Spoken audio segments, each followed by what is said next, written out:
नक्की दाबणार. तुम्ही हा विचार करा, मिंदी गटाची परिस्थिती तर अशी झालेली आहे. काय काय काय नाव आपलं दादा?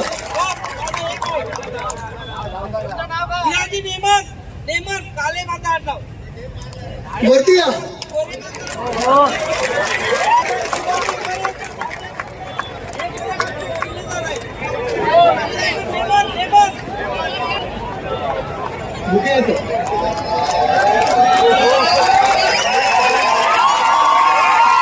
हे सगळं झाल्यानंतर सीट मिळालं किती? त्यांचाच केला त्यांनी घात.